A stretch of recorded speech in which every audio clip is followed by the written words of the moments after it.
Ya sabéis que estamos por la lección 5 del libro. Aquellos que no tenéis el libro, seguís con la enseñanza. Sabéis que en el canal de YouTube están todas las lecciones. Por si alguno anda perdido y quiere escuchar las anteriores, puede escuchar en el YouTube las lecciones anteriores, ¿vale? Hoy tenemos la lección 5 y empieza la unidad 2 aquí, ¿vale? Antes de empezar, solamente te digo, a los que tengan el libro, en la página 227, los que tenéis el libro, en la página 227 ya podéis hacer ese examen de la unidad 1, ¿vale? Porque ya vamos a la unidad 2. La unidad 1 ya la hemos hecho, ya podéis hacer el examen para que lo tengáis fresco, si no lo tendréis que leer de nuevo después, ¿vale? Dicho eso, vamos a centrarnos en Efesios en esta tarde y vamos a leer primeramente en la Biblia los versículos que vamos a tocar en esta tarde, ¿vale? En el capítulo 1 de Efesios, acompáñame con tu Biblia. A los estudios tenemos que venir con la Biblia, tenemos que venir con el libro si lo tienes, y si no, pues apunte, al menos, pero sobre todo con la Biblia. Amén. Efesios capítulo 1, vamos a leer los 23 versículos que vamos a tocar en esta tarde, ¿vale? Para que entendamos, y os voy a leer además, si lo tengo por ahí, mi móvil, en el lenguaje actual también. ¿Dónde lo he dejado? Lo tengo aquí, ¿no? Porque el lenguaje actual se entiende muy bien también, para que lo comprendamos, ¿vale? ¿Lo tenéis, Efesios 1? Vale, escuchad, mira, vamos al lío. Dice así: Pablo, apóstol de Jesucristo, por la voluntad de Dios, a los santos fieles en Cristo Jesús que están en Éfeso. Gracia y paz a vosotros, de Dios nuestro Padre y del Señor Jesucristo. Bendito sea el Dios y Padre de nuestro Señor Jesucristo, que nos bendijo con toda bendición espiritual en los lugares celestiales en Cristo, según nos escogió en Él antes de la fundación del mundo, para que fuésemos hechos santos y sin mancha delante de Él, en amor, habiéndonos predestinado para ser adoptados hijos suyos por medio de Jesucristo, según el puro afecto de su voluntad, para alabanza de la gloria de su gracia, con la cual nos hizo aceptos en el amado, en quien tenemos redención por su sangre, el perdón de pecados según las riquezas de su gracia, que hizo sobreabundar para con nosotros en toda sabiduría e inteligencia, dándonos a conocer el misterio de su voluntad, según su beneplácito, el cual se había propuesto en sí mismo. Reunir todas las cosas en Cristo en la dispensación del cumplimiento de los tiempos, así las que están en los cielos como las que están en la tierra. En él mismo tuvimos herencia, habiendo sido predestinados conforme al propósito del que hace todas las cosas según el designio de su voluntad, a fin de que seamos para alabanza de su gloria, nosotros los que primeramente esperábamos en Cristo. En él también vosotros, habiendo oído la palabra de verdad, el evangelio de vuestra salvación, y habiendo creído en él, fuisteis sellados con el Espíritu Santo de la promesa, que es las arras de nuestra herencia hasta la redención de la posesión adquirida para alabanza de su gloria. Por esta causa también yo, habiendo oído de vuestra fe en el Señor Jesús y de vuestro amor para con todos los santos, no ceso de dar gracias por vosotros, haciendo memoria de vosotros en mis oraciones, para que el Dios de nuestro Señor Jesucristo, el Padre de gloria, os dé espíritu de sabiduría y de revelación en el conocimiento de Él, alumbrando los ojos de vuestro entendimiento, para que sepáis cuál es la esperanza a que Él os ha llamado y cuál es la riqueza de la gloria de su herencia en los santos y cuál la supereminente grandeza de su poder para con nosotros los que creemos según la operación del poder de su fuerza, la cual operó en Cristo resucitándole de los muertos y sentándole a su diestra en los lugares celestiales, sobre todo principado y autoridad y poder y señorío, y sobre todo nombre que se nombra, no solo en este siglo, sino también en el venidero, y sometió todas las cosas bajo sus pies, y lo dio por cabeza sobre todas las cosas a la iglesia, la cual es su cuerpo, la plenitud de todo, de aquel que todo lo llena en todo. Amén. Me voy a dar hoy, sabéis que normalmente no me entretengo mucho en la lectura aquí, porque hay que dar estudio, hay que dar cosas y no quiero entretenerme en la lectura, pero veo conveniente hoy que así como tienes la Biblia tú, lo que hemos leído ahora, lo hemos leído, en invertir 3 minutitos en leerlo de nuevo yo en lenguaje actual. Y tú lo vas a seguir con la Biblia Reina Valera que tiene ahí, o internacional seguramente que tenéis casi todo, para que entiendas todavía mejor el versículo, ¿vale? Lenguaje actual es una versión diferente, es lo mismo, pero como actualizado para que se entienda mejor, ¿vale? Lee conmigo, sígueme, desde Efesios 1 y mira lo que habla. Queridos hermanos de Éfeso, a ustedes les pertenece, a ustedes que pertenecen al pueblo de Dios y que siguen creyendo en Jesucristo y viven muy unidos a Él, les envío mis saludos. Yo, Pablo, soy apóstol de Jesucristo porque Dios así lo quiso.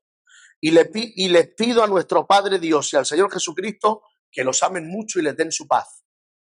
Demos gracias al Dios y Padre de nuestro Señor Jesucristo por las bendiciones espirituales que Cristo nos trajo del cielo. Estoy en el 3. Cambia un poquillo, ¿no? Pero se entiende mejor. Dice en el 4, desde antes de crear el mundo Dios nos eligió por medio de Cristo para que fuéramos solo de Él y viviéramos sin pecado. Dios nos amó tanto que decidió enviar a Jesucristo para adoptarnos como hijos suyos, pues así había pensado hacerlo desde un principio. Dios hizo todo eso para que lo alabemos por su grande y maravilloso amor. Gracias a su amor nos dio la salvación por medio de su amado Hijo. Por la muerte de Cristo en la cruz, Dios perdonó nuestros pecados y nos liberó de toda culpa. Esto lo hizo por su inmenso amor, por su gran sabiduría y conocimiento. Dios nos mostró el plan que había mantenido en secreto y que había decidido realizar por medio de Cristo. Estamos en el 9, voy al 10. Cuando llegue el momento preciso, Dios completará su plan y reunirá todas las cosas en el cielo como en la tierra y al frente de ellas pondrá como jefe de todo a Cristo. Por medio de Cristo, Dios nos eligió desde un principio para que fuéramos hechos suyos y recibiéramos todo lo que Él había prometido. Así lo había decidido Dios, el Padre, quien siempre lleva a cabo sus planes. Dios quiso que los judíos fuéramos los primeros en poner la esperanza en Cristo, para que lo alabemos por su gran poder. Ustedes oyeron y creyeron la buena noticia de su salvación, que es un mensaje verdadero, y gracias a Cristo pasaron a formar parte del pueblo de Dios y recibieron el Espíritu Santo que nos había prometido, judíos y gentiles.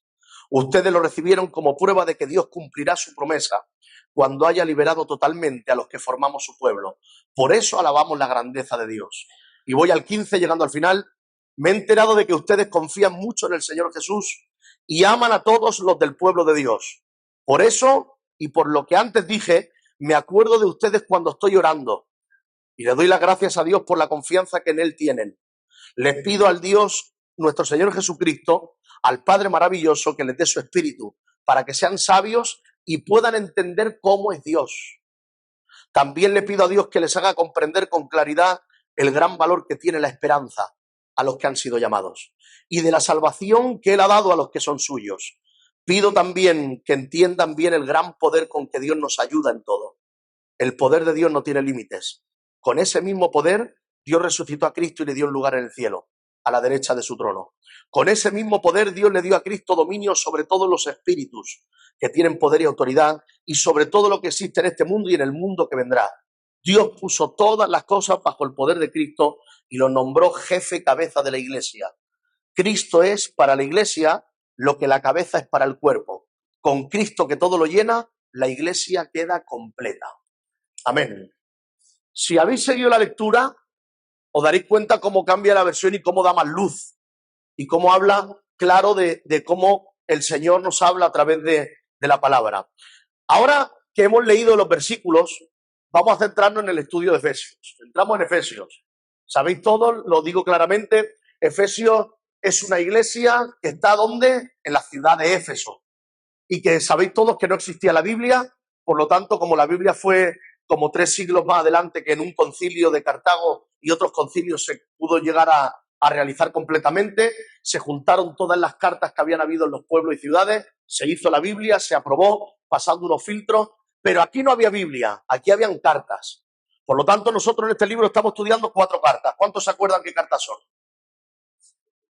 Efesios, Colosenses, Filemón y Filipenses. Son 4 cartas. ¿Cómo se le llama a estas 4 cartas? Las epístolas de las prisiones. ¿Por qué? Porque estas 4 cartas las escribió Pablo desde la prisión de Roma.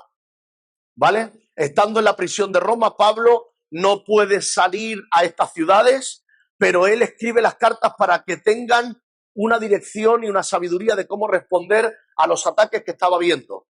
Vimos en Colosenses, y quiero hablar de Colosenses varias veces, porque Colosenses y Efesios en ocasiones son llamadas epístolas gemelas. De alguna manera, Colosenses estaba cerca de Éfeso.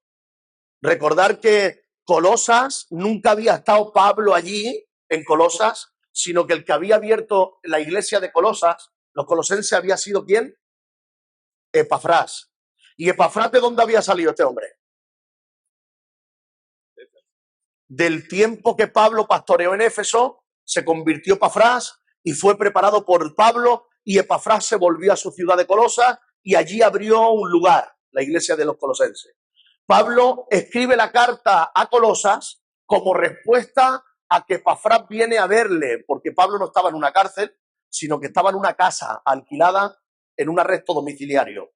Él podía escribir, podía recibir visitas y podría incluso salir a ciertos lugares, pero podían visitarle y ahí tiene tiempo para escribir. Epafrás llega allí y viene a decirle, a ver quién se acuerda, el problema que había con los colosenses. ¿Alguien se acuerda?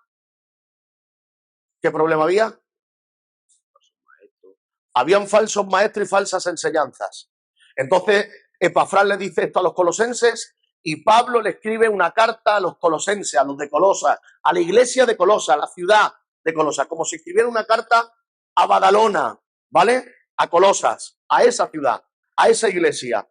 Y llega un momento que es una primera parte donde la supremacía de Cristo es destacada. ¿Cómo defiende los falsos errores y la falsa enseñanza Pablo? Exaltando a Cristo por encima de todo, poniendo a Cristo en el centro, diciendo, señores, si ponéis a Cristo en el centro, cualquier comparación se queda pequeña. Si ponéis a Cristo en el centro, todo lo demás perderá contra él. Por lo tanto, lo que hace es destacar la supremacía de Cristo. Pero luego hay un pequeño problema. Resulta que Colosas no está muy lejos de Efesios. Entonces, en Asia Menor, allí donde estaba a ciertos kilómetros, la falsa enseñanza de Colosas se extiende también por otras ciudades. De tal manera que Pablo le llega información de que están habiendo falsas enseñanzas también en Éfeso. Están levantándose hombres también que están intentando llevar la palabra errónea a los de Éfeso. Y Éfeso era una buena iglesia. Entonces Pablo lo que hace no es hace la misma carta que Colosenses, porque fíjate que no hace referencias ni saludos personales, no hace referencias a ninguna persona, no dice escribo a Epafrás ni a Tíquico, sino que escribe a todos. ¿Por qué? En la carta de Éfeso dice que corra por todas las iglesias de Asia Menor. ¿Por qué? Porque es como la segunda parte de Colosenses. En la primera parte de Colosenses ha destacado Cristo es lo supremo, Cristo es lo más grande, Cristo es lo mejor de todo. Nadie le puede ganar a Cristo. Pero ahora con Éfeso está escribiendo con la segunda parte. Ya no envía saludos, es como una extensión, como una continuación de Colosenses, y lo que hace que es, habla de la posición del creyente cuando tiene a Cristo y de cómo un creyente se tiene que comportar con la posición que tiene. Eso es lo que habla Pablo en Éfeso. Está hablando, señores, la supremacía de Cristo ya os la conté. Ahora os cuento que la supremacía de Cristo y haber creído en Él os ha puesto a vosotros en una posición. Habéis escuchado por ahí lugares celestiales, ¿no? En los lugares celestiales estamos en autoridad. El primer cielo es el que vemos. El segundo cielo son las regiones celestes donde se supone que está el ejército de demonios. Y en el tercer cielo es el que llegó Pablo, los lugares celestiales, que es donde está, en principio, Dios, los ángeles, etcétera, por encima de todo ello. ¿Vale? De alguna forma, el bien por encima, el mal en las regiones celestes y en la tierra nosotros, y el primer cielo es el que vemos en la atmósfera. Por eso hay un impedimento, en principio, algo literal, estamos hablando para entenderlo entre hombres, el impedimento entre Dios y el hombre, las regiones celestes en medio, para impedir que haya un contacto. Pero en la ascensión de Cristo, Cristo como que hizo un agujero en las regiones celestes y permitió que a través del Espíritu Santo haya contacto entre Dios y los hombres. Por eso la ascensión es importante. Pero cuando entendemos aquí Efesios, nos damos cuenta que aproximadamente en el año 62 después de Cristo salen 4 enviados del domicilio de la cárcel en la que está Pablo. 4. Sale Onésimo de allí con una carta, ¿para quién? Para Filemón. Sale Tíquico de allí con una carta para Éfeso. Sale Pafrodito con una carta para Filipos. Y sale Pafras con una carta para Colosas. Desde Roma han ido a ver todos estos 4 a Pablo. Y los 4 le han contado cómo están estas ciudades. Pablo ha escrito y se llevan la carta que tienen que entregar ellos a las ciudades. Desde Roma a Asia Menor. Encontramos que en Efesios llega la palabra y la primera parte de Éfeso, del libro de Efesios, del 1 al 3, toca lo que Cristo ha logrado, lo que Cristo ha hecho a través de su muerte, de su sepultura, de su resurrección. ¿Qué ha logrado y dónde te ha puesto a ti? En los lugares celestiales. Tú estás aquí en la tierra, en cuerpo, pero tu posición espiritual es como estando a la diestra del Padre con Cristo, porque eres cuerpo de Cristo. Y Él está a la diestra del Padre y como cabeza, en el nombre de Jesús venimos al Padre. Vamos en el nombre de Él, con el aval de Jesús. Y ahí Dios nos hace aceptos, nos acepta y tiene relación con nosotros porque vamos en el nombre de Él. En nuestro nombre a lo mejor no valdría, pero en el nombre de Él nos acepta el Padre. Entonces, nuestro lugar es en los lugares celestiales. Y pregunto yo, ¿nuestro lugar cambia estemos o no estemos en problemas? Pregunto. Si yo estoy en problemas y tengo un bajón, mi emocional, mi autoridad y mi posición espiritual sigue siendo la misma. A no ser que yo me aparte de Dios. Pero si yo hoy no estoy bien emocionalmente, no me encuentro bien o tengo un problema, tengo y sigo teniendo la misma autoridad, aunque yo no me encuentre bien hoy. Por eso David decía en ocasiones, aunque débil, fuerte soy. Era proféticamente lo que iba a vivir la iglesia. Él no estaba en los lugares celestiales, no tenía el Espíritu Santo, pero tenía el Espíritu de Dios que le daba la fortaleza y una posición de autoridad. Pero esto nos habla también de la autoridad del cristiano, que a veces decimos, voy a orar por alguien, voy a ir a uno que me ha llamado y que quiere que le hable de Cristo, voy a orar 5 horas y voy a ayunar para que el Señor me respalde y me dé autoridad. Estamos equivocados, la autoridad ya la tengo. La oración y el ayuno lo que provocan mayor sensibilidad, mayor sabiduría, mayor unción para moverme. Pero la autoridad ya la tengo por estar en los lugares celestiales. No se quita y se pone. La autoridad la tengo por la posición que tengo, por estar como cuerpo de Cristo. ¿Entendéis lo que estoy diciendo, verdad? Y Efesios está queriendo destacar, ante esta situación en la que quieren venir falsa enseñanza, está queriendo decir a la iglesia de Efesios, señores, Cristo os ha puesto en un lugar de autoridad, os ha puesto en una posición de autoridad y por la posición que os ha puesto se os requiere que deis un buen testimonio.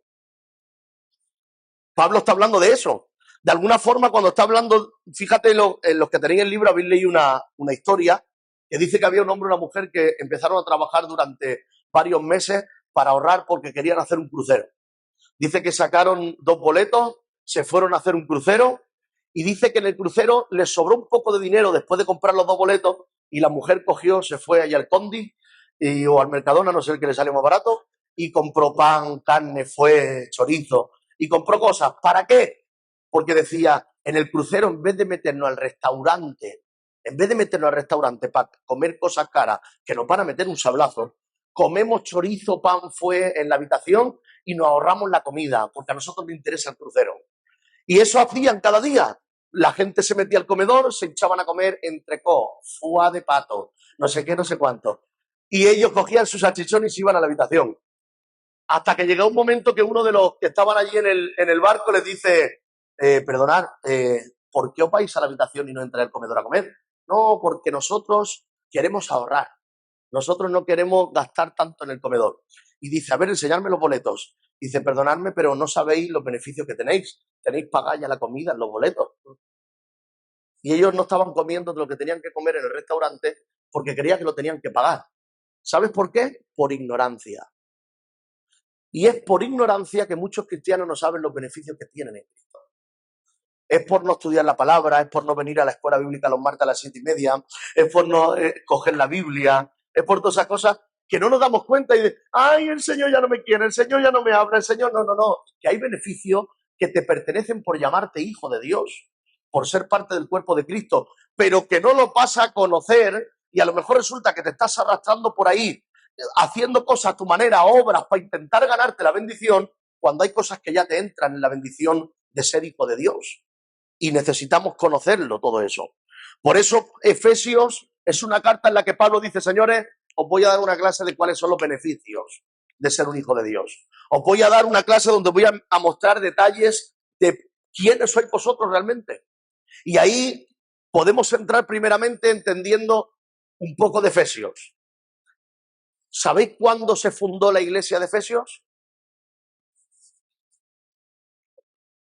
Ahí me voy a meter luego un momento en otro lugar, ya veréis. La iglesia de Éfeso se funda en el segundo viaje misionero de Pablo. Sabéis que hay 3 viajes misioneros de Pablo, ¿vale? En el segundo viaje, Pablo pasa por Éfeso un poquito de tiempo, pero ahí se funda un lugar. Y después dice, volveré a estar con vosotros. Mientras Pablo se va de Éfeso, que él primero estuvo en Corinto 1 año y medio, estando en Corinto 1 año y medio pastoreando, después fue a Éfeso con Aquila y Priscila. ¿Sabéis quiénes son Aquila y Priscila?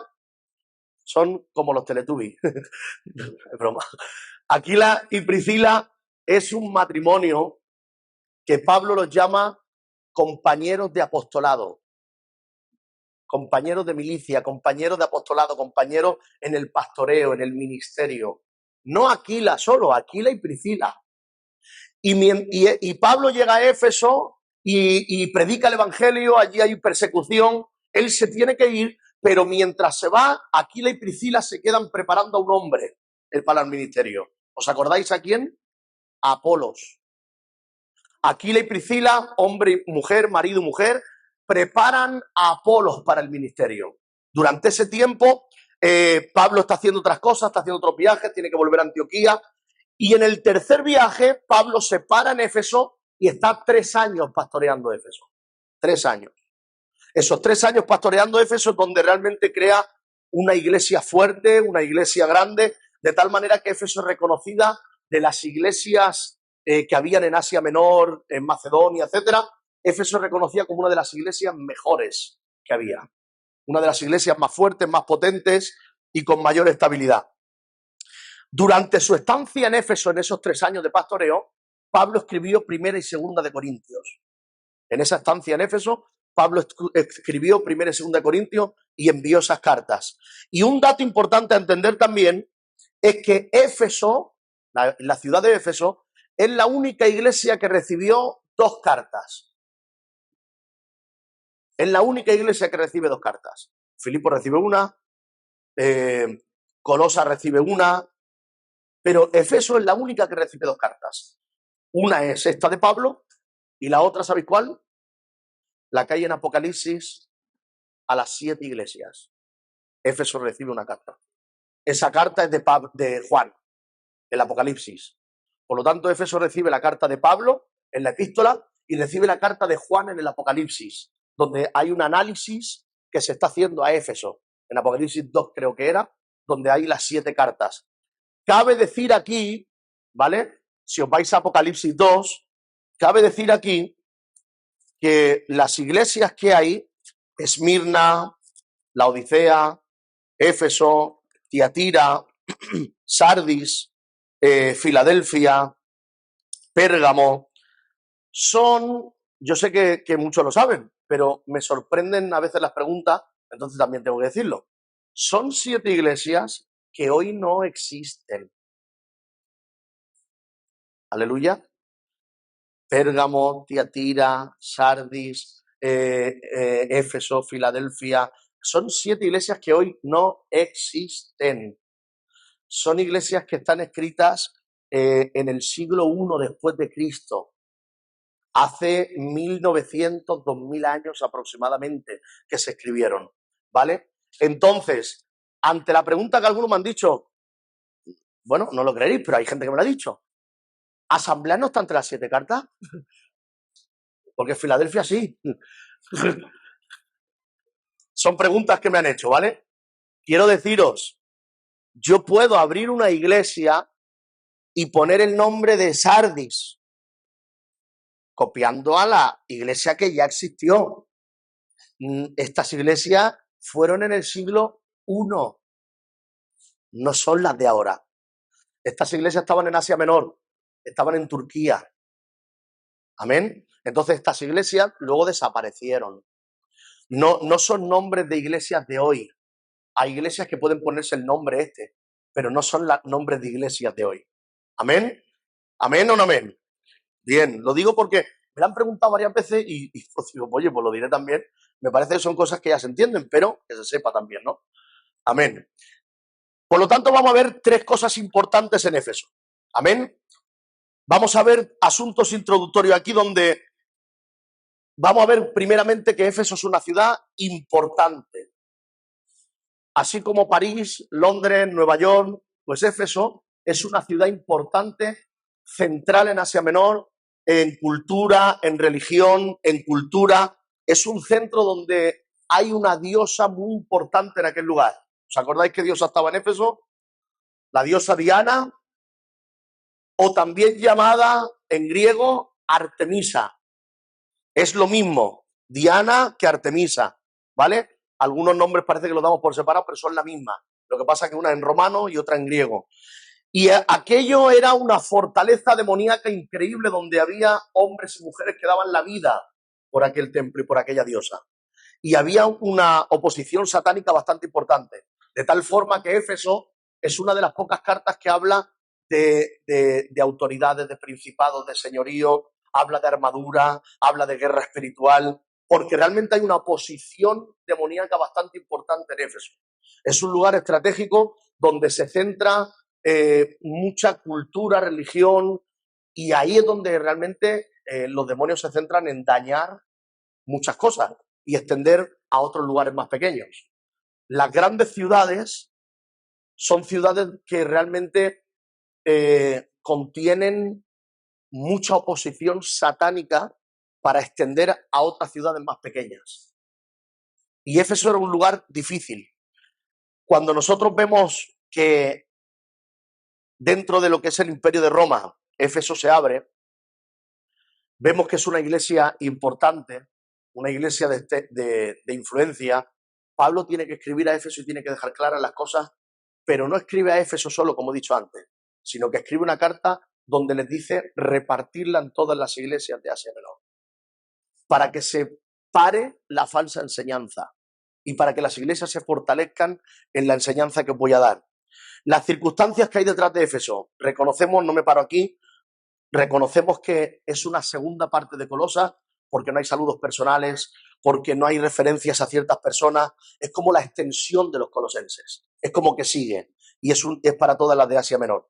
¿Y cuál es el propósito? Pues confrontar el error.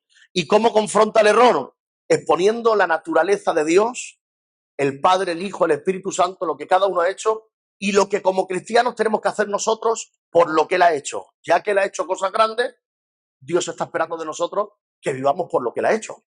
Y es lo que Él escribe ahí. Y es lo que vamos a ver aquí en varios puntos, ¿vale? Temas cruciales que son enseñados en Efesios. El primero, la provisión de Cristo y la responsabilidad del cristiano.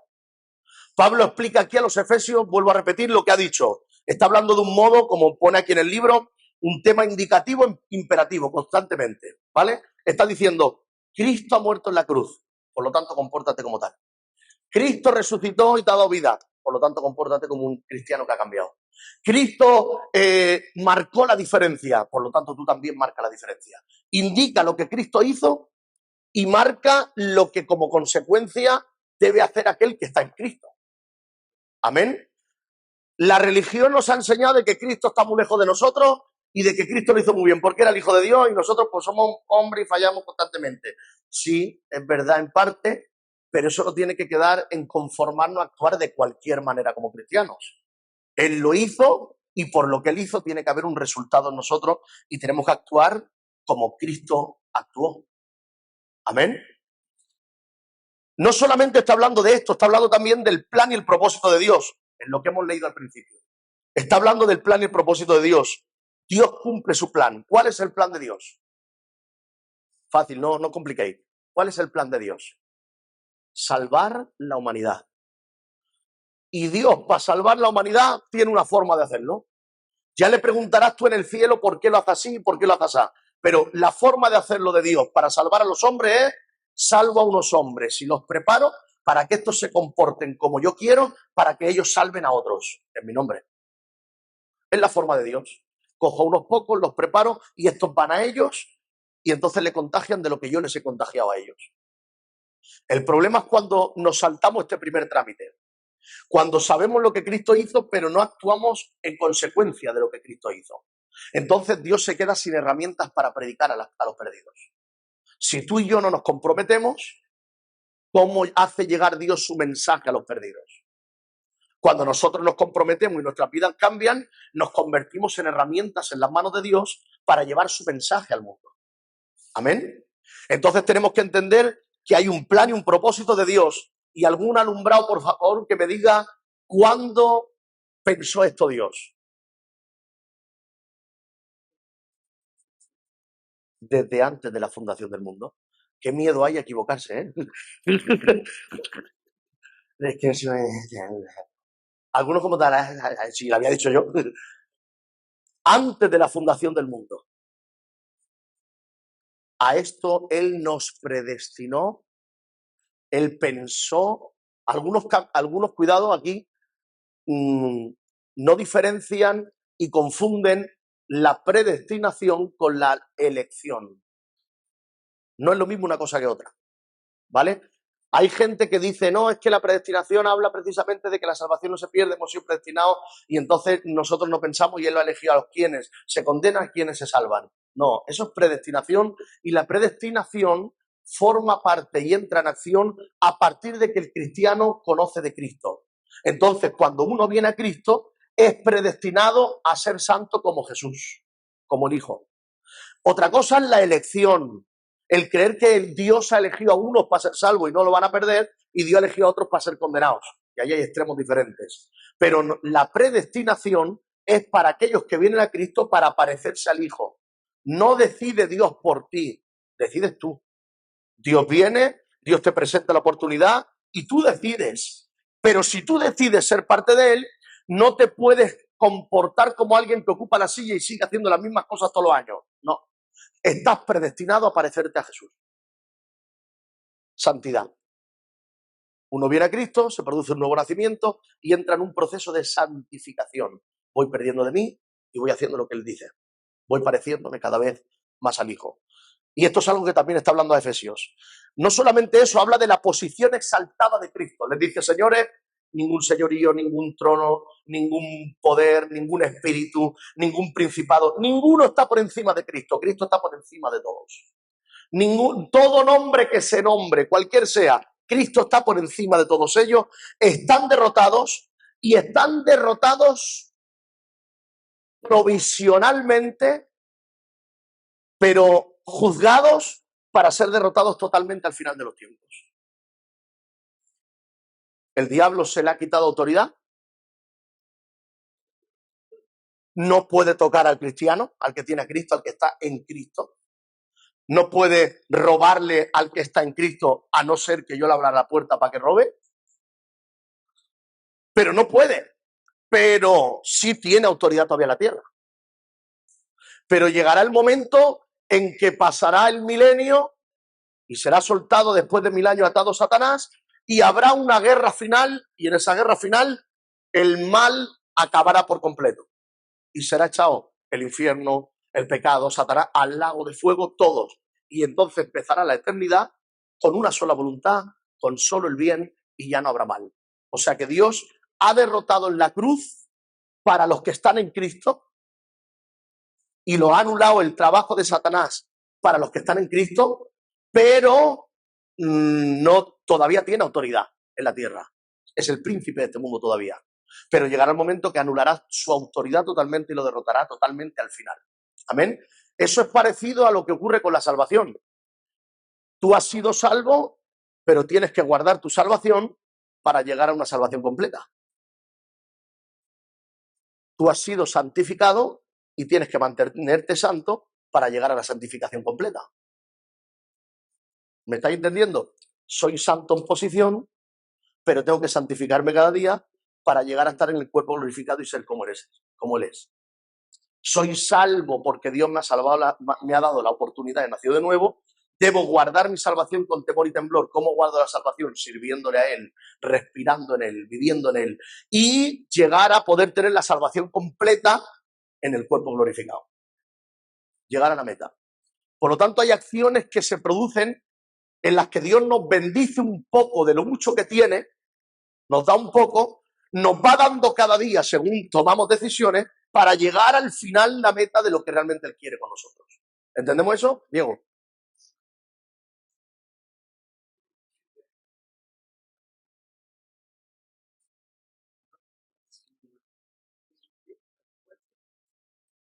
¿Cómo? ¿Al final qué has dicho?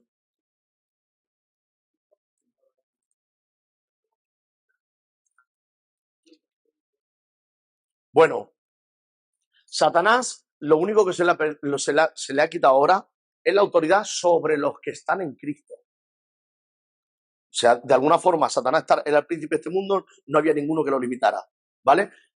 Dentro de Dios que siempre limita, ¿no?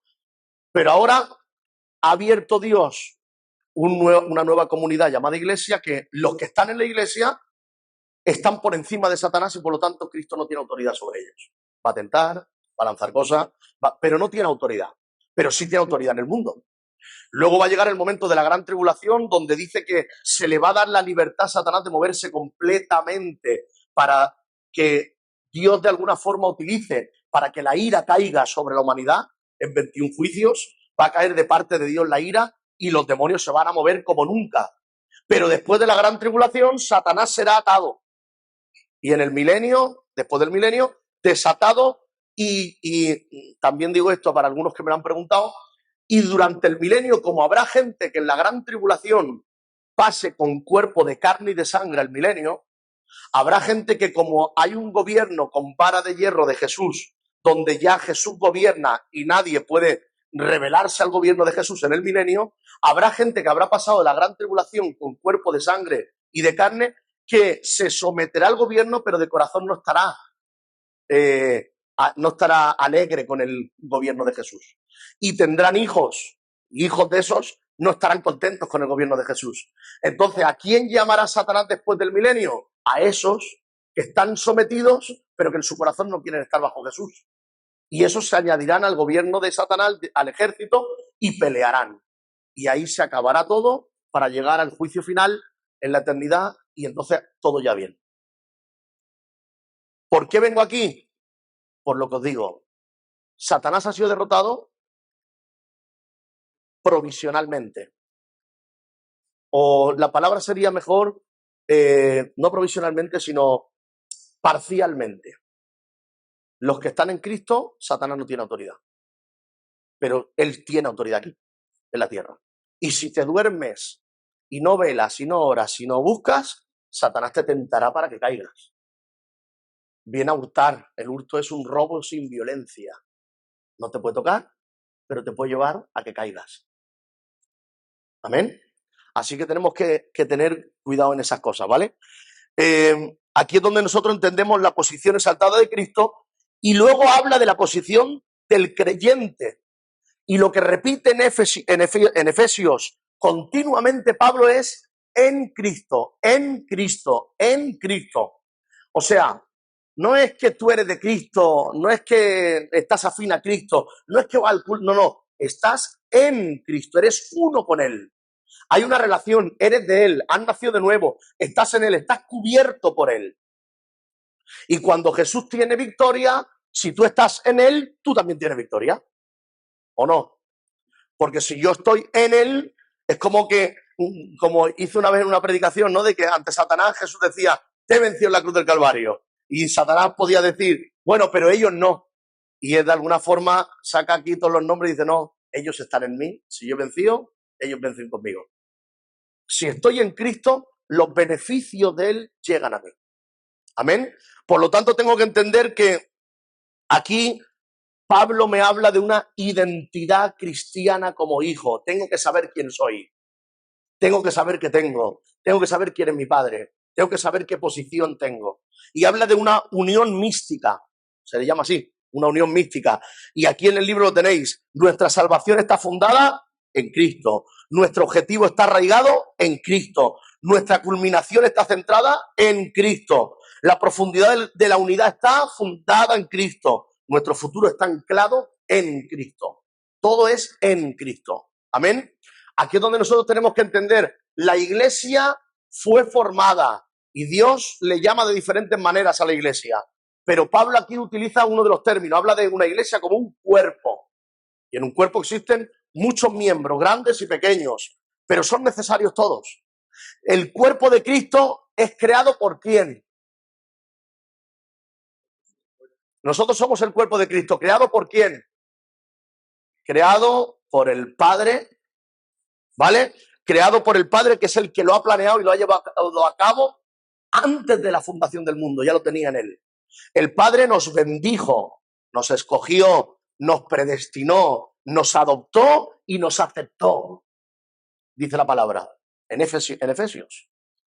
El Padre, desde antes de la fundación del mundo, crea el cuerpo y es comprado y adquirido ¿por quién? Por el Hijo, con su sangre. El Padre lo planifica, el Hijo paga el precio. Y entonces, como el Hijo paga el precio, se habla, la palabra habla en Efesios de Cristo y dice, Él nos perdonó, Él nos redimió, Él nos regaló su voluntad, nos reveló su voluntad, aseguró nuestra herencia, todas las cosas fueron reunidas en Él, para que al final sea el jefe de todas las cosas, el cabeza. Cristo lo compró. Pero no solamente el Padre lo planificó y Cristo pagó, sino que el que enseña a la iglesia y el que protege a la iglesia y el que redarguye a la iglesia y da dirección, ¿quién es? El Espíritu Santo. La Trinidad actúa en la formación del cuerpo de Cristo y el Espíritu Santo nos sella, son las arras. El sello tiene muchas formas de significado. Cuando habla de sello, habla de propiedad. Cuando habla de sello, habla de seguridad, habla de depósito, habla de una obra terminada, habla precisamente de que nos da valor. Y no solo nos da valor, sino que el sello es como un depósito, como una paga y señal de confianza, de decir, esto es lo que te dice, que te doy algo de valor para que me esperes y volveré a por ti. El sello, las arras. Es como dar el anillo y decir, no, que me voy, pero me comprometo contigo. Aquí tienes el anillo y te doy un anillo de esos de diamante bueno, de valor, para que sepas que vuelvo a por ti. Y nos ha dado el Espíritu Santo como un depósito, como una seguridad de saber que Él va a volver.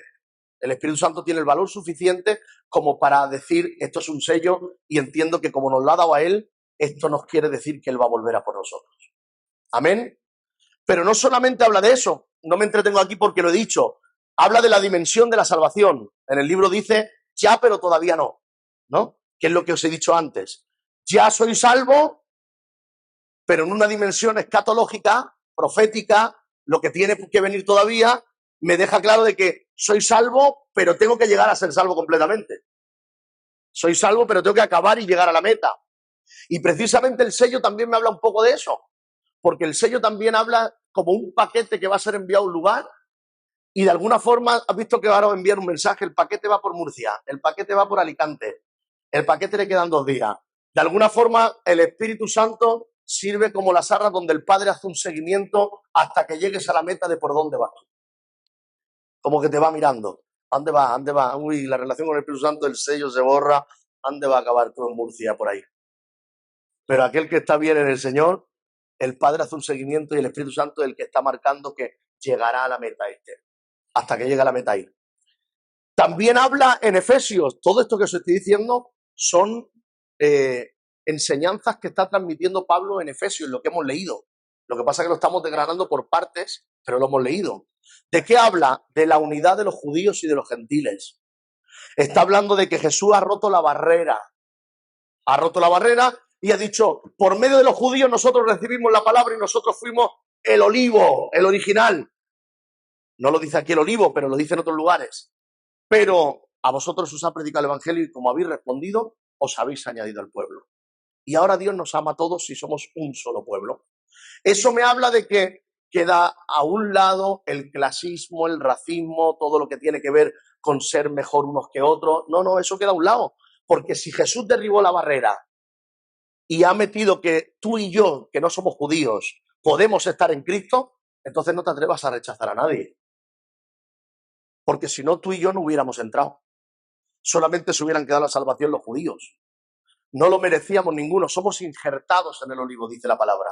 No somos desde origen. El pueblo judío fue elegido, pero hemos sido injertados, hemos sido añadidos, adoptados. Por lo tanto, si yo no lo merezco y Dios me ha metido ahí y ha derribado la barrera, ¿quién soy yo para negar el evangelio a alguien? Tengo que aceptar que el evangelio llegue al más perdido y al que más es mi enemigo, a ese también tiene la oportunidad de que el evangelio le llegue. Amén. Porque a causa de esto es como realmente he sido salvo y todo el mundo tiene que tener este carácter inclusivo, de incluir a cualquiera dentro del cuerpo. Si yo he sido incluido, cualquiera puede ser incluido. Amén. También habla de la naturaleza de la iglesia. No describe a la iglesia como el local guapo y bonito. Describe a la iglesia como un organismo vivo. Un organismo vivo que tiene vida, que crece, que se desarrolla, que tiene unidad. Un organismo vivo le llama a la esposa que espera al esposo y tiene arras. Le llama el edificio. Le llama un edificio que se edifica. Le llama la amada, sí. Y le llama el cuerpo que crece conectado a la cabeza.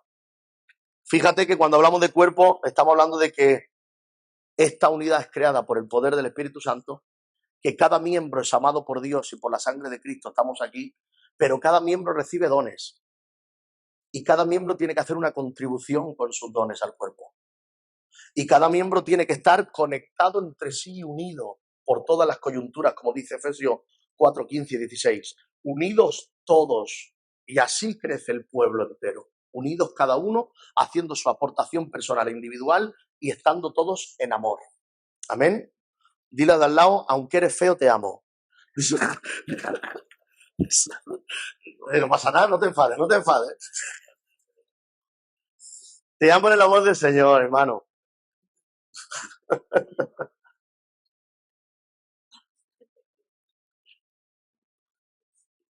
Y una bendición más que vemos aquí, algo más que Pablo explica aquí, la guerra espiritual. Los creyentes de aquel lugar tenían una cultura y tenían una forma de vivir y eran un tipo de ciudad que había muchos demonios que habían atado a muchos de ellos durante mucho tiempo, en diferentes cosas. A la diosa Diana, a la fornicación, a la prostitución, a un montón de cosas. Habían tenido un pasado difícil los que estaban en Éfeso, porque era un lugar difícil. En los lugares como Las Vegas, en los lugares como Nueva York, hay gente que está muy corrompida y cuando viene a Cristo tiene un pasado corrompido. Pero ahora, ¿qué pasa? El diablo intentaba ir a las debilidades de ellos y constantemente va a pasar siempre así. Va a la debilidad para que caigas en tu pasado. Pero nosotros tenemos que mantenernos fuertes en el Señor. Pablo lo que les está diciendo es, señores, habéis caído en muchas cosas, tenéis un pasado, ahora habéis creído en Cristo, pero esto es un proceso. Lo hablaba con algunos hermanos antes también. Es un proceso. Tendrás un día que a lo mejor te caes, o un día de bajón, o un día de tropiezo. Y llegará el diablo para traer sentimientos de indignidad, de culpabilidad, para que te alejes de la iglesia, de la relación con el Señor, que digas, pues mira, pues ya que he caído, ya me da igual, ya que he caído, ya la lío, ya que he caído, ya vuelvo para atrás, ya qué vergüenza con la iglesia, qué vergüenza con el pastor, y que esto, y entonces me desmeleno. Es la mentira del diablo. Porque Dios en realidad, cuando uno se tropieza, lo que está diciendo, no te aplaude por tu tropiezo, pero te está diciendo, bueno, si te arrepientes, esto ya forma parte del pasado, aprende de la experiencia, levántate y vamos para adelante, no te pierdas por un tropiezo, levántate otra vez. Y eso haría que muchos entendieran que el proceso es largo para la santificación. Las caídas no son las mismas con el tiempo. Está claro que si uno dejó la droga hace 20 años, puede tropezar, yo qué sé, en la mentira, en no sé qué, no sé cuánto, pero no tropezará en la droga después de 20 años. Esa caída ya está desmedida, ya la ha tenido que superar. Cuando pasan los años hay niveles de caídas. No es lo mismo caer totalmente, no, es que lo hemos visto tirado en la calle. Esa caída no pega ya en ciertos niveles y madurez. Pero a veces, pues, tenemos caídas de diferentes tipos que tienen que ir acordes con el nivel que tenemos de cristiano. Amén. Porque pecar, pecamos todos. sea de mente, de corazón, de una forma de contestar que no se debe, de algo que debería haber hecho y no hago, que también cuenta como pecado. O sea, pecamos todos de alguna manera. Entonces, no tenemos que sacar los dedos para señalar a nadie, sino que simplemente tenemos que amar, abrazar y dar oportunidades a las personas. Pero es que la ha hecho muy mal. Sí, si no se le aplaude el pecado, pero no se le puede dejar ahí tirado. Hay que levantarlo y aprenderá. Cuando ya se levante y empieza a andar, mientras andamos se lo explico. Vaya tortazo te has pegado, hombre. Eso no tienes que hacerlo más. Pero al menos ya está andando. Si se lo explicas tumbado en el suelo, le quitas las ganas de levantarse. Y esto tenemos que aprenderlo con la gente. Porque a veces nos sentimos mejores cuando pisamos a otro menor. Y de alguna manera yo no destaco, pero te veo a ti que estás medio así y tardo poco en descubrirte que estás así, en hacer ver a los demás que estás así, en pisarte y en hacerte dolerte más. En vez de, no, si yo no lo digo por mal, yo no lo digo por mal, entonces ¿por qué lo dices? Os suena, ¿no? Oye, es que esto es... Pero yo no lo digo por mal, solamente que yo es que hablo la verdad. Bueno, hay que saber la verdad es verdad y no miente, pero la verdad también hay que saber cuándo, cómo, dónde y de qué manera. Y sobre todo, en amor. La verdad en amor te puede sentar mal un rato, pero al final dirás, mira, al final al cabo me lo dijo por mi bien. Pero cuando decimos las verdades con el rintintín y queriendo pisarte, mira, te comes la verdad y te comes el café con leche y el croissant que te voy a dar.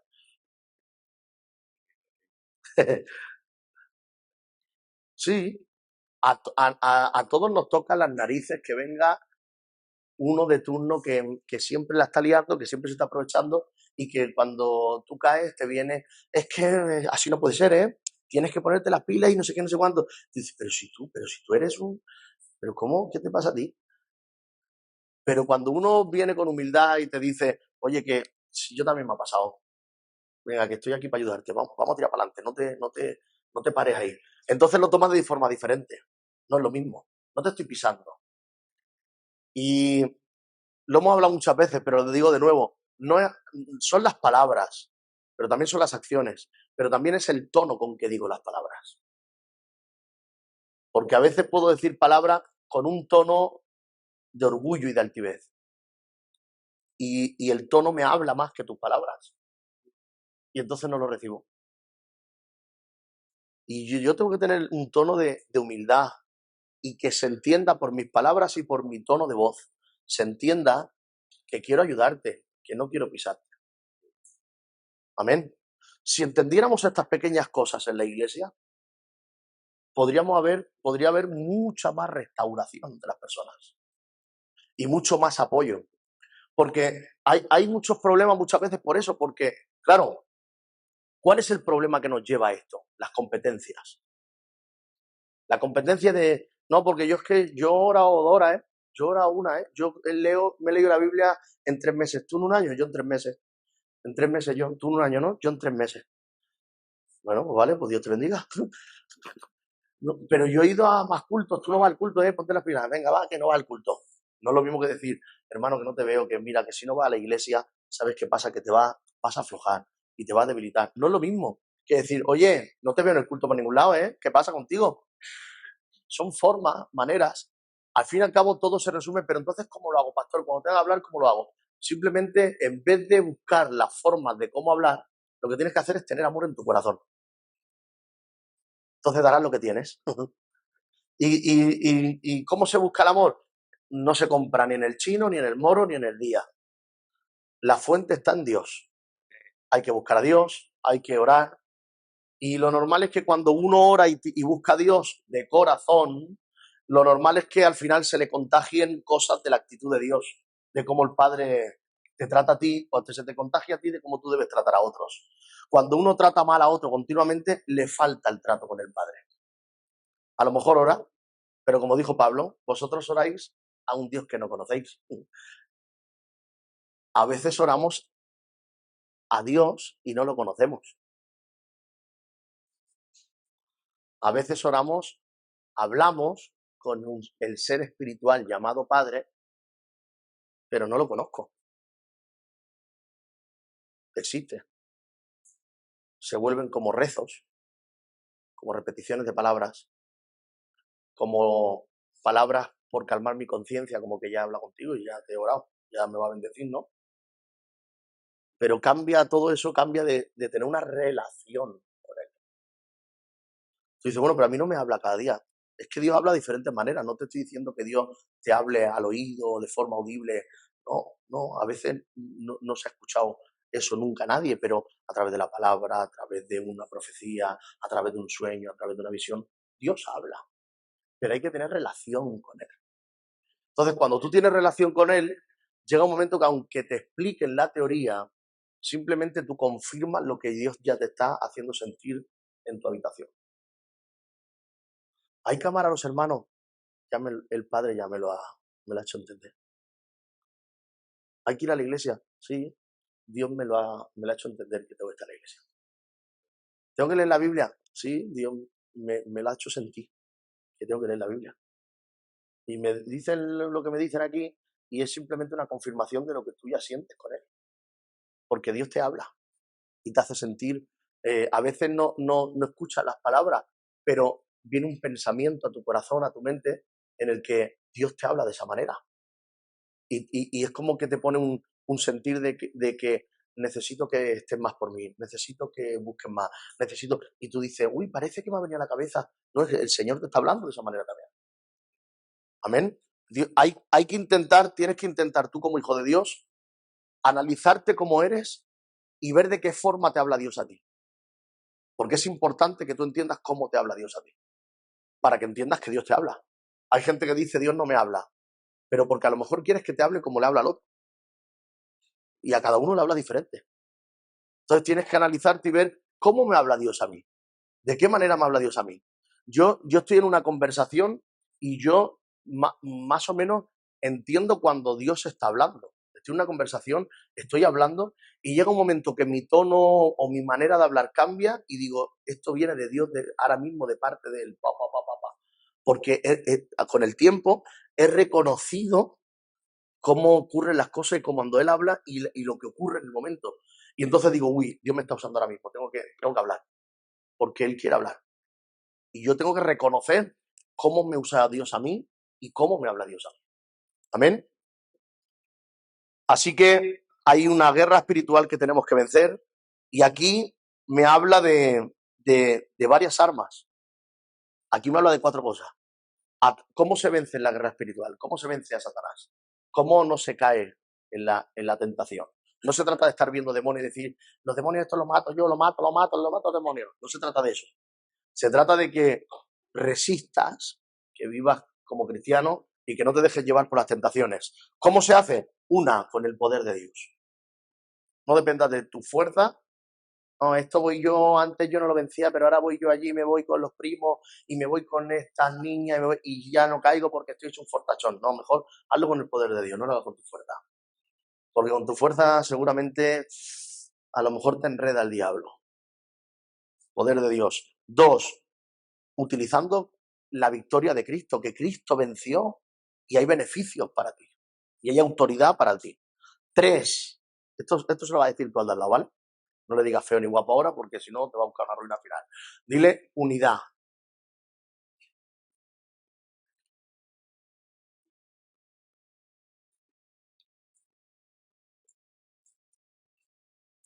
Dios quiere unidad. Dios es amor. Y durante toda la Biblia destaca cuán bueno, cuán hermoso, como el Salmo, es habitar los hermanos juntos en armonía. Y destaca todos los miembros juntos entre sí por todas las coyunturas. Y destaca que Dios es amor y que amarás a Dios sobre todas las cosas y al prójimo como a ti mismo. Destaca siempre el amor entre nosotros. Siempre. Y claro, cuando tú entiendes la analogía de la oveja, te das cuenta de por qué Dios quiere unidad. Porque somos como ovejas. Y las ovejas no tienen ni mecanismo de defensa ni de ataque. La única fuerza que tiene una oveja es su pastor, que él es nuestro pastor, y mantenerse en el rebaño, no ir sola. La oveja que va sola se pierde y el lobo se la come. El rebaño, la unidad es la fuerza de la oveja. Nosotros no somos ovejas. Unos tienen más cara de cabra, otros de mono, pero no somos ovejas. Hay otros guapos también, ¿eh? No somos ovejas, pero nos compara como ovejas. Porque Dios dice, sé que ahora por la vida que vivís, vais a tener que desarrollar un carácter de humildad que a lo mejor os quieren pisar y no va a poder responder como un hombre del mundo. Va a tener que tu fuerza esté en el rebaño, en la unidad, en la iglesia y en el pastor de pastores. En Salmo 23, ¿no? ¿Sí o no? Él es mi pastor, nada me faltará. En lugares de delicados pastos, papá, pum, papá. Todo ese versículo. Ahí es donde nosotros tenemos que entender que Él es el pastor. Por lo tanto, debemos entender que cada uno de nosotros tenemos que empezar a desarrollar, a entender que no es que yo vivo mi vida en la iglesia y cuando llegan los demonios tengo que ponerme la armadura y decir, ahora saco todo lo que tengo y te meto 2 puñetazos que ya verás. Que no. Tenemos que entender que la guerra espiritual es continua, es una guerra fría. Es una guerra fría. ¿Cómo venzo? No perdiendo. ¿Por qué? Porque ya he vencido en Cristo. La victoria ya está. Lo único que tengo que hacer es no perder mi lugar de autoridad, no ceder en la oración, en la palabra, mantenerme en unidad, creer en el poder de Cristo, en la victoria que Cristo me da, y teniendo, ¿cómo tengo una armadura? ¿De qué me habla la armadura? El escudo, estoy dando ahí en el micro ese, el escudo de la fe, la coraza de justicia, el yelmo de la salvación, de la seguridad de salvación, las sandalias de la paz. ¿De qué está hablando el calzado de la paz? Está hablando de un carácter, unas actitudes. Cuando yo tengo un carácter con paz, con gozo, con justicia, con fe, con seguridad de salvación, cuando mi carácter es tratado por el Señor, se convierte en una armadura ante los ataques de Satanás.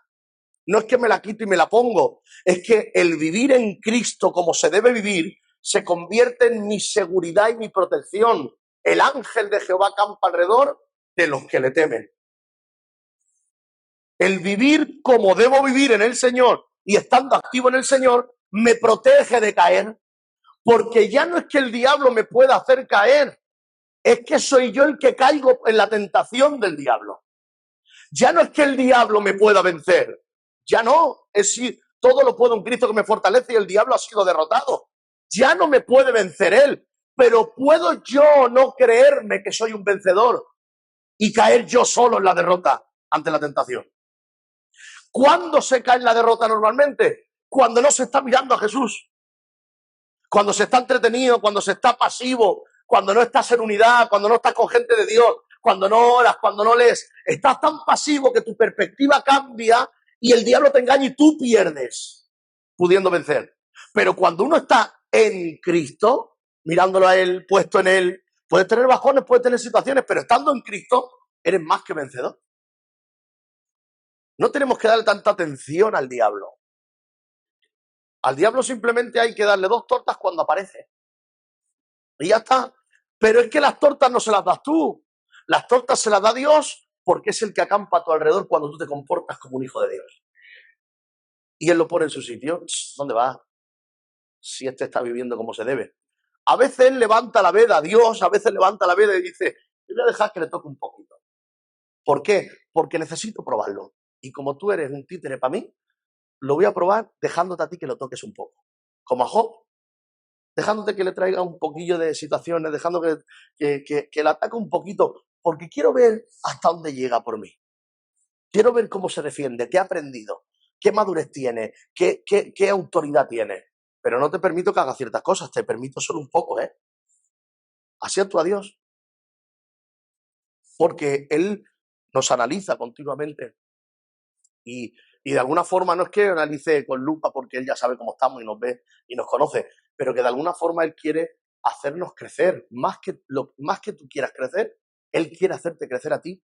Más de lo que tú lo desea Él. Pero, como un padre con un hijo. Pero Él es justo y equilibrado.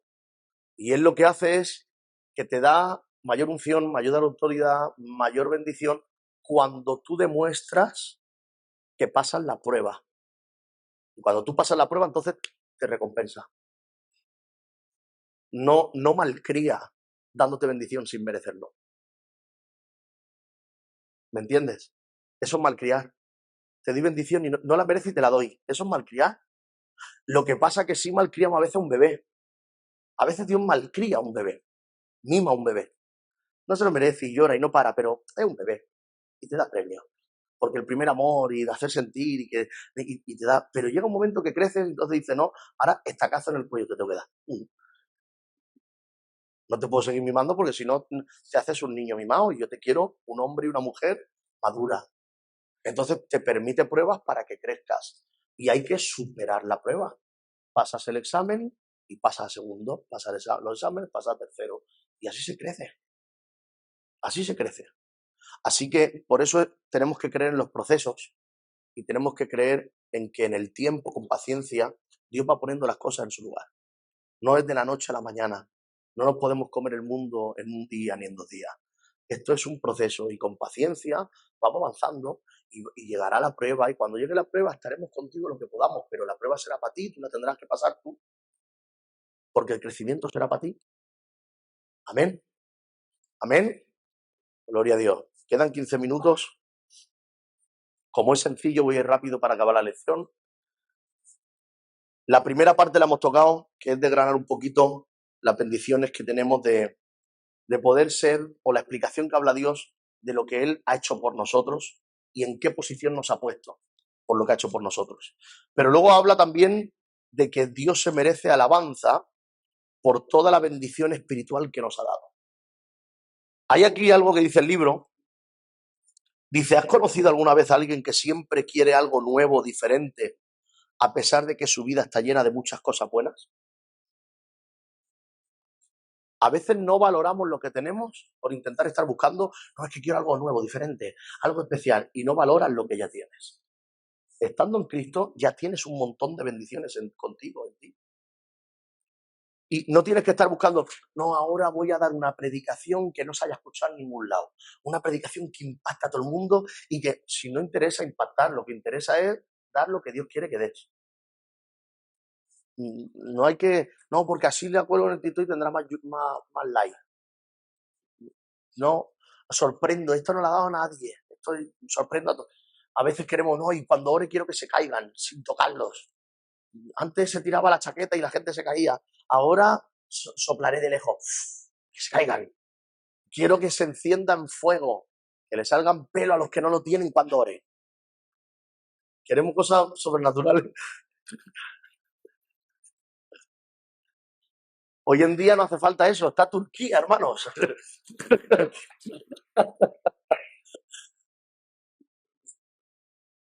Pero queremos se ha creado una corriente de querer sorprender en un mensaje, en una alabanza, en algo. Pero si no hay que sorprender tanto, si no hay más revelación de la que ya está escrita. Si ya está todo revelado, que puedes tener luz sobre la revelación y entender algo que muchos no entendían, bueno, pero que no intentes sorprender ni buscar cosas supersticiosas, místicas, que aparezcan ángeles, porque si el hermano le aparece un ángel, yo quiero 2 ángeles. Que no tenemos que buscar eso, que tenemos que disfrutar de lo que ya tenemos, que ya tenemos a Dios, que ya tenemos su bendición. El antídoto ante el problema de esto, de buscar todo esto, en Efesios 1:3 dice, bendito sea el Dios y Padre de nuestro Señor Jesucristo, que nos bendijo con toda bendición. Que no te voy a buscar algo súper espiritual, que ya está en mí, que hay una ilimitada, un cofre de tesoros de Dios para mi vida por ser hijo, pero que tengo que aprender a saber cuáles son y cómo tomarlos. Pero están ahí. Son bendiciones desde la cruz del Calvario. Y tenemos que entender, aquí Pablo habla, y lo digo muy rápidamente, de 6 bendiciones espirituales que Dios te ha dado. La primera, en Cristo somos un pueblo escogido. Dice aquí en Efesios. Somos escogidos. Te ha escogido Dios con el propósito de ¿qué? ¿Para qué te ha escogido Dios? Para reflejar el carácter de Dios en la tierra y que la gente pueda venir a Él. No para ir al culto, vamos al culto, para preparar el carácter. Pero Dios te ha escogido para eso. Tú no puedes ser uno que que llegas tarde, te vas temprano, no hablas con nadie, vámonos, acaba el culto, venga, mientras ahora vámonos, que si no nos cogen estos pesados y no veas. Hacemos esto, yo no hablo con nadie. Yo es que soy muy solitario. Pues tú no tienes relación con Dios. Ya lo has dicho tú, sí, te lo digo. Porque el que está con Dios aprende a amar a la gente.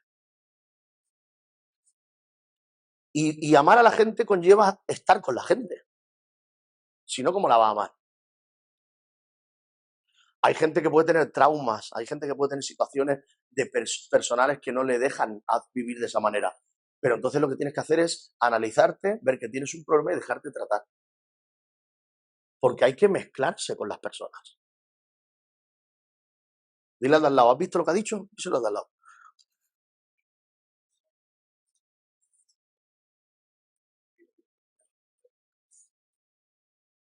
Segunda bendición, vamos con la sexta ya, que me quedan 10 minutos.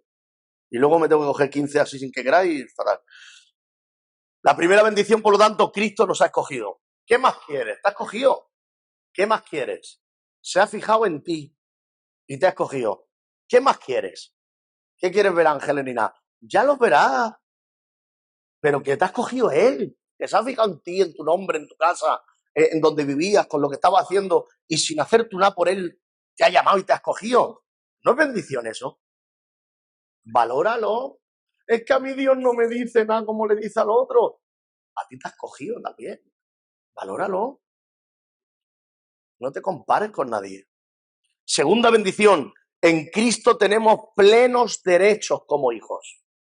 La adopción no es una adopción de decir, bueno, solo el hijo original, de origen, de nacimiento, el que tiene beneficio. El adoptado no. No.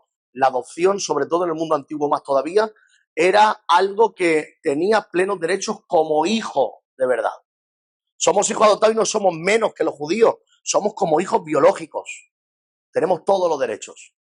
Y tenemos que entender que un hijo tiene privilegios y que los padres sabios saben cuándo deben recibir la herencia a los hijos. Porque si le dan la herencia muy temprano y se la gastan, ¿qué? Los padres sabios saben qué dar y qué no darte. Y tiene una herencia para ti, tiene unas bendiciones, y hay veces que cierra el puño y no te da más porque te la gastas. Dice, te le voy a dar poquito para que no se la gaste, para que le quede algo. Porque la herencia total la tendremos en el cielo. Pero aquí podemos disfrutar de la herencia un poco. ¿Pero cómo disfrutamos? Según el Padre ve tu corazón. Si ve un corazón responsable, si en lo poquito eres fiel, en lo mucho te pondré. Tercera bendición, en Cristo somos redimidos y perdonados. Redimidos y perdonados. Y aquí os habla el libro, está en juxtaposición, que se llama. Significa que el segundo término da significado y da el significado correcto del primero. Y aquí habla de redención y perdón. O sea, el perdón lo tengo, ¿por qué? Porque he sido redimido. Y cada día tengo perdón porque he sido redimido. Y la redención me lleva a perdonar a mí a otros. Van juntos. Perdono porque Él me perdonó. No perdono porque soy bueno. Perdono porque Él me perdonó. Perdono porque Él me trabajó. Porque su naturaleza está en mí. Y como yo no podía hacerlo, pero lo hago porque Él está en mí, y al estar Él en mí tratarme, entonces puedo hacerlo yo. Cuanto más le das de ti a Él, más hace Él en ti, y eso provoca que más puedas hacer tú en Él. Va todo encadenado, todo ligado. Amén. Por lo tanto, la redención tiene que ver con la compra de esclavos para dejarlos en libertad. Él nos compró y te da la libertad que tú escojas. Pero para recibir el verdadero perdón hay que venir a Él.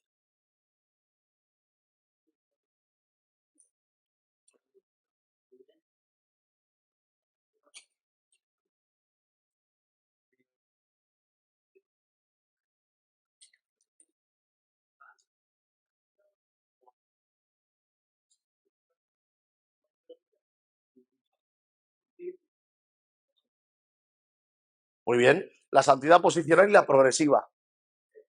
La posicional es la que tenemos. Somos santos porque Cristo ha venido a nosotros y tenemos naturaleza nueva. Pero como santos que hemos venido a nosotros, hay una santificación progresiva porque estamos en un estado de santidad.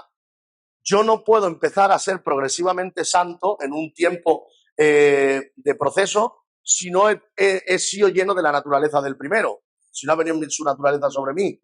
Si Él me bendice a mí, entonces estoy capacitado para ser bendecido yo cada día y tomar decisiones.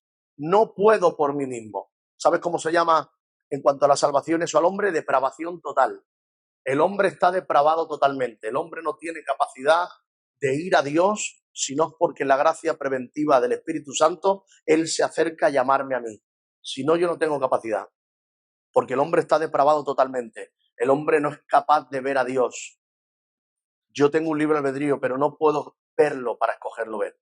Por eso me escoge Él. Porque si tuviera que escogerlo yo, no tenemos capacidad para verlo como humanidad. Pero Él me escoge y me atrae. Y a veces nos atrae pues con enfermedad, con golpes en la vida, con necesidades, con situaciones difíciles, que hace que nos pensemos cómo estamos viviendo. Y entonces somos atraídos por alguien que Él pone, que te predica, que te enseña, o una iglesia que te habla, algo que escucha en la radio, te atrae. No está el Espíritu Santo en ti, pero es una gracia preventiva que te atrae para darte la oportunidad. Y cuando te da la oportunidad, tú eliges si quieres o no quieres. Amén. Así que tenemos que tenerlo claro. Otra cuarta bendición. Estamos terminando. En Cristo recibimos una percepción clara del propósito de Dios. Rápidamente, Jesús nos da propósito, Jesús nos ayuda a entender que Dios tiene un propósito conmigo, y aquel que estaba deprimido, amargado y que decía quiero matarme, no quiero vivir más, cuando tiene a Jesús se abre una perspectiva diferente en la que entiendes que hay una vida diferente y Dios me quiere usar para hacer algo más de lo que he hecho hasta ahora. Quinta bendición que está descrita aquí. En Cristo estamos incluidos en el plan de Dios. Ya no solamente los judíos, sino que somos un solo cuerpo todos y somos parte del plan de Dios. ¿Cuál era el plan de Dios? Salvar la humanidad. Nos ha hecho parte, nos ha dicho, venga, vosotros conmigo, sois colaboradores aquí conmigo. Por lo tanto, vamos a salvar la humanidad entre todos, ¿vale? Yo tengo el plan, yo pongo a Cristo, yo pongo el Espíritu Santo, yo pago el precio, yo redimo a vosotros, pero vosotros tenéis que ir y compartir de lo que yo he hecho en vosotros. Y entonces que los otros sepan que así como lo hice con vosotros, lo puedo hacer también con ellos. Amén. Y la sexta y última bendición. Me gusta lo que pone aquí en la quinta bendición, me gusta lo que dice. Habla de un tapiz, tiene mucho más, un tapiz hermoso tiene mucho más que solo un color. Y esto me habla de la mezcla de personas y culturas. Cuanto más colores diferentes hay en un tapiz o en un cuadro, más bonito es cuando están bien complementados. No un solo color. Cuando nos mezclamos culturas diferentes, formas diferentes, es como que tenemos una variedad de formas y de culturas y de colores que hace delante de una iglesia más bonita. Y delante de la gente hace que podamos ser más llamativos. Y si nos metemos en la pesca, pues cuanto más peces diferentes hay, más anzuelos diferentes hay para llegar a diferentes peces. Amén. Así que, ¿os habéis traído la caña de pescar? Que nos vamos a pescar esta noche. La última sexta bendición. En Cristo somos sellados con el Espíritu Santo. ¿Cuántos han sido sellados? No, eso no, es la gran tribulación. Sellados con el Espíritu Santo. Hemos sido sellados por el Espíritu Santo. Y en las culturas antiguas, como bien nos dice aquí, se ponía un sello oficial en un documento. Se ponía un sello oficial que garantizaba su autenticidad. Garantizaba, este es mío. Garantizaba quién era el dueño cuando estaba en tránsito por los lugares. Garantizaba que iba a asegurar su entrega. Y como os he dicho antes, el sello es como un pago inicial, como un depósito, que garantiza de que Dios va a venir por nosotros. Y esto, Pablo le dice a los efesios, bueno, esto que os he explicado, ¿sabes para qué es? Para que lo alabes, para que vivas como Él quiere que vivas y para que desarrolles el propósito de Él y no el tuyo. Y no lo alabes solamente de labios, sino que vivas para Él.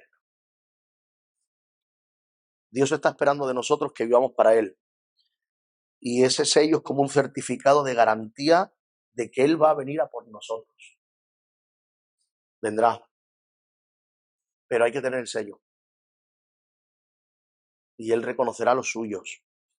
¿Sabes quiénes son los suyos, no? Los sellados.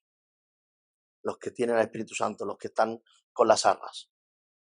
Termino con la oración de Pablo. Qué bueno es que cuando tenemos una necesidad, podamos tener una persona que digamos, yo quiero que tú ores por mí, porque yo veo fruto en ti, veo madurez, y yo sé que tu oración tiene poder y llega a ser, yo quiero que tú ores por mí. Pues qué bueno que Pablo se pone a orar por ellos. Pero mira, déjame estos 5 minutos decirte esto solo. Mira el orden de Pablo. Escucha porque esto es importante. El orden de Pablo. Pablo recibe una noticia. Pablo recibe las falsas enseñanzas que están habiendo. Pablo recibe una noticia que él va a dar una respuesta. Pero la respuesta de él no es escribir impulsivamente lo que dice su corazón por lo que ha escuchado. No. Primero se mete en oración. Y en oración cambian las cosas. Porque cuando tú vives un problema y vives una situación difícil y te dan malas noticias, si respondes sin orar, respondes con un corazón turbado y te equivocarás. Pero si primero te vas a orar y luego respondes, el Señor va a cambiar tu corazón para responder bien. Porque cuando tú te pones a orar, como bien dice aquí el libro, te trae una objetividad diferente de la situación. Ya no piensas solo en ti o en ganar tú. Ya entiendes, ves la situación completa, ves el mapa completo, ves lo que es justo, lo que no es justo, lo que es mejor, lo que no es mejor. No solamente eso, sino que da una perspectiva espiritual. ¿Cómo ves tú, Dios, esto? ¿Qué harías tú aquí, Señor? ¿Cómo quieres que responda? Porque a veces una mala respuesta en una situación específica puede cambiar mucho tu vida. Si oramos antes de poder responder ciertas cosas, entonces vamos a responder de una manera diferente. Y esto tenemos que aprender. Tenemos que aprender primeramente, ¿sabes qué es? Que cuando tú tienes un problema con alguien y hay diferentes personas, aprende a atacar el problema, no a las personas. Ataca el problema. Pon énfasis en el problema, no en las personas. Hay gente que se pone a hablar en un problema y tira y daña a las personas que están en el problema. En cambio, hay otros que hablan del problema, no de las personas. No es lo mismo.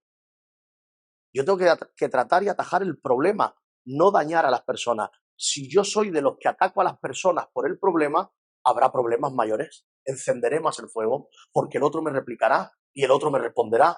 Pero si yo voy a contra el problema, entonces el otro no tiene por qué sentirse falta de respeto. Estoy yendo contra el problema, no contra la persona. Y estas son cosas que tenemos que hacer y hay que trabajar bien. Y me gustaría que entienda, dile al de al lado, es importante la discreción. La discreción es importante. Mira, yo como pastor, a mí me gusta trabajar y me encanta la discreción. Siempre. Que tú no sepas, si yo tengo que quedar contigo porque tiene un problema, no se tiene que enterar nadie más. Yo quedo contigo, tengo un problema y no voy a dar ni pistas a nadie. Yo trato contigo. Y el problema que tengo contigo es tú y yo, y no lo voy a contar a nadie más. Y no tengo que hacerme ver. ¿Sabes cuál es mi trabajo como pastor? Quedar con los ministerios, quedar con los líderes, quedar con matrimonios, con personas que a veces tengo que ir a las 2 de la mañana e irme allí a su casa a orar por ellos y nadie se entera. Porque hay que trabajar con discreción, lo tiene que saber él. Tú has hecho un bien a la persona, ya está. Y a veces valoramos las cosas por cuánto vemos públicamente a las personas. Y escucha esto, el que no tiene tanto para dar, lo poco que tiene lo quiere hacer público, para que se vea. El que tiene seguridad de sí mismo no necesita hacer público nada, ni demostrar nada a nadie. Ahí estamos, Tarrasa, Rubí, Ripollet. ¿Qué os creéis? Que no tengo que a veces corregir, a líderes o pastores de allí. Pero ¿quién se entera? Nadie, porque es mi trabajo. Y con discreción se hace y ya está. ¿Qué te crees? ¿Que no tengo que pegar un tirón de oreja a un ministerio a veces? Pero no se tiene que enterar nadie. Por sus frutos los conoceréis. Cuando las cosas funcionan, es que algo se está haciendo detrás que no se ve. Pero no te fíes del que siempre quiere halago público. No digo que busque el mal, a veces no buscan el mal, a veces la inseguridad o la falta de un reconocimiento. Pero cuando tú ves una persona que no necesita hablar de sí mismo, ni necesita dar la nota y se mantiene en silencio, ni se aprovecha para decir, pues sí, pues yo, pues. Cuando tú veas eso, tú di que esa persona ahí hay seguridad, sabe lo que quiere, sabe lo que hace y no necesita dar explicación a nadie. El trabajo hay que hacerlo con discreción. Entonces, ¿qué dice la Biblia? Lo que haga tu mano derecha, que no lo sepa tu izquierda. Si ayudas a alguien, no lo pregones. Ayúdale y ya está. Si necesitas decirlo a alguien porque es necesario saberlo o por algo, vale, a ese que tengas que decirlo. Pero ya está. Si has orado por un matrimonio o has intervenido en un matrimonio y se iban a separar y estaban ya con los papeles casi y habían llamado a los padres y tú has intervenido, no lo cuentes como héroe. Gloria a Dios que lo has hecho. Gloria a Dios que Dios te ha usado. Dios te recompensará. Pero no vayas de héroe. Haz lo que tengas que hacer con discreción. Amén. Y de verdad que cuando esto es algo que yo se lo digo a todos los que ponemos de pastores en un lugar, en Terrassa, todo, os digo, por favor, siempre les aconsejo lo primero, discreción. En el momento que todo el mundo sabe todo, se te cae todo encima. Porque en el momento que todo el mundo sabe todo el mundo opina y todo el mundo habla y cada uno dice una cosa diferente. En Dios no existe la democracia. Hay una dirección que viene de Dios, al que le gusta bien y al que no, no. Se escuchan los consejos, se habla, o sea, con amor todo, pero no se puede pastorear una iglesia escuchando a los 100 y queriendo contentar a los 100. Es imposible. Tú tienes que escuchar a Dios, marcar una línea y los demás tienen que ir a esa línea. Y punto. Así que tenemos que ser discretos y no ser tan pregonadores ni querer tantas medallas y sobre todo en cualquier situación, en cualquier problema, ora y luego responde como hizo Pablo. Aquí tenéis 3 cosas que ellos conocieron y tú tienes que entender. 1 minuto. Los cristianos necesitan comprender la esperanza que tenemos. Esto es lo que dice Pablo ahí en Efesios.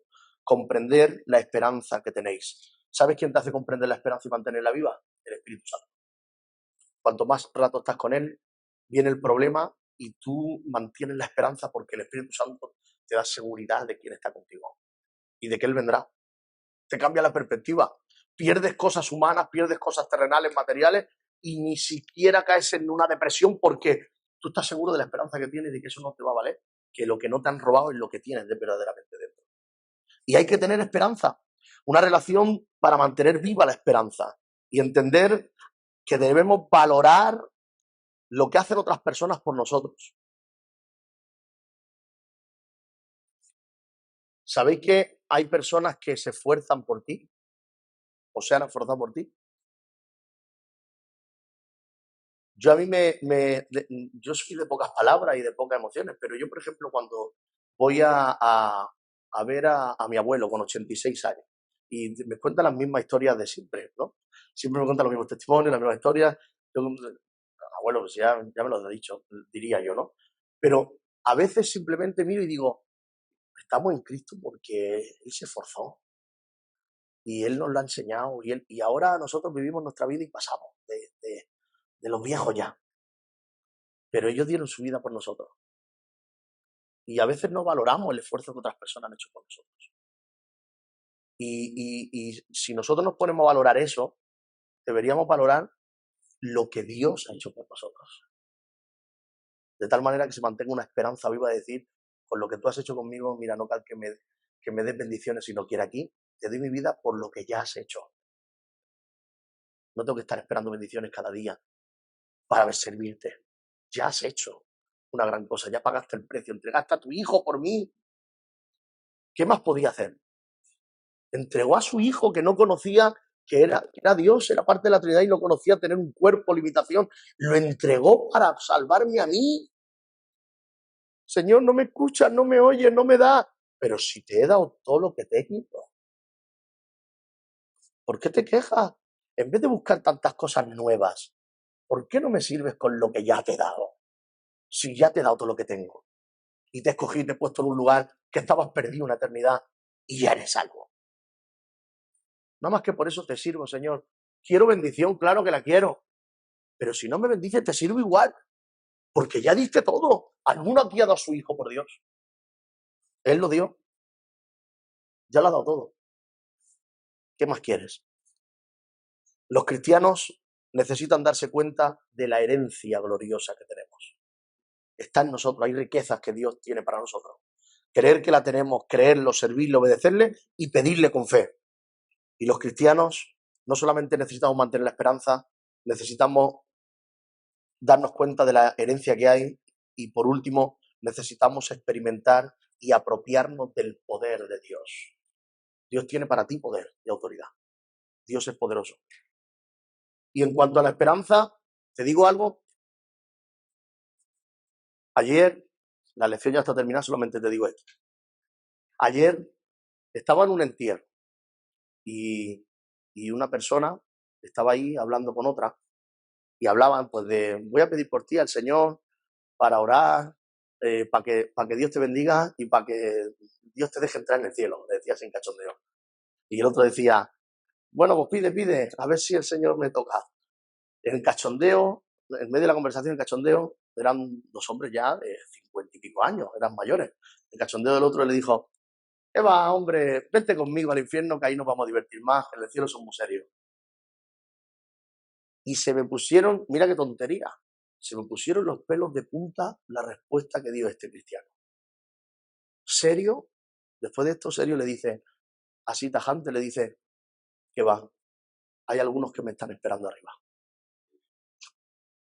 Y es una tontería, ¿no? Pero si me pusieron los pelos de punta, digo, ¿qué respuesta? Hay algunos que ya me están esperando arriba.